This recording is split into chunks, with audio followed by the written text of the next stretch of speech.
So if you look at the equation in your business at the moment, if you aren't making the money that you want to from it, is the equation balanced well enough in order for you to honestly get the outcome or for that you're looking for? 1 Corinthians 23 gives you a business formula for success. 1 Corinthians 23 is often known as the believer's freedom. And it reads, everything is permissible, but not beneficial. Everything is permissible, but often not constructive. No one shall seek his own good, but always seek the good of others. And as a business owner, we often get trapped with two things. Firstly, the freedom to do whatever we please, because in honesty, nobody's managing us like as if we're in a workplace and you had a boss giving you a list of instructions and a to-do list that you must follow and quarterly KPIs. And that freedom is a blessing and a curse. The blessing is we can go and innovate and explore and do whatever we like. And the curse is we get to avoid the work that actually is constructive. In most businesses, the work that's avoided is actually the mastery of marketing and sales. What I mean by that is finding enough new customers often enough to keep the business flourishing. But the really interesting part of this is no one shall seek his own good, but the good of others. Well, if your product or your service is simply there for the benefit of others and that's the focus, you should never need to worry about your own bank balance, your own wealth, your own money again. Assuming that you are smart enough to go and sell a product at a profit, number one, and that profit in that product is big enough to cover all of the costs associated with the product and the running cost of the business itself. At the end of that, you're going to be left with your net profit, that little chunk or smaller chunk that's left at the end. And then it simply becomes a race or a game that is fun to be played about, but the good of others.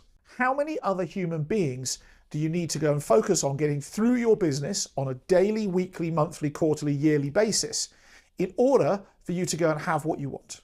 You see, money is simply a late indicator to you doing the right stuff. Normally, if your bank balance is empty, it's evidence that 12 to 18 weeks ago, you weren't doing the right stuff. And often, if your bank balance is full, it's evidence that 12 to 18 weeks ago, you were doing the right stuff. But I guess what you're really curious about is, Rob, well, what's the right stuff?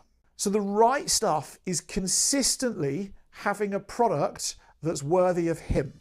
A product or service that seeks dominion. Something that isn't good because you say it's good because it's better than anything else that your competition or other providers out there have available. That's the first thing, right? It's having something that actually adds legitimate value to people's life that they want to receive. The second thing then becomes the sole pursuit of focusing on getting that valuable thing in front of as many ideal clients as possible every hour, every day, every week, every month, every year.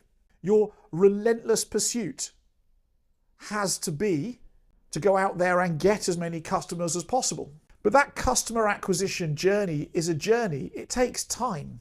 First of all, people have to bump into you, your product and your service for the first time. They have to stub their toe on it. Maybe that's a billboard, maybe that's a handshake, maybe that's a social media video, maybe that's a flyer or an advertisement. But they're highly likely to not buy off that first time. In fact, the data would suggest that people need to stub their toe or bump into you 14 to 17 times before they buy. And so that means that we consistently have to go and put ourselves out there in front of people. We have to market to them, advertise to them, and do the invitation of selling to them, inviting them to become a customer of ours and benefit from what it is that we do. When you do that, the value times the people equals the money in a period of time in the future. Suddenly, that's all achievable by not putting yourself first. You happen after the equal sign. It's by putting the others and the good before the equal sign and focusing there. 2 + 1 will never make 4. If you wish to make 4, then you have to go and change the equation and focus before the equal sign to ensure it's 2 + 2.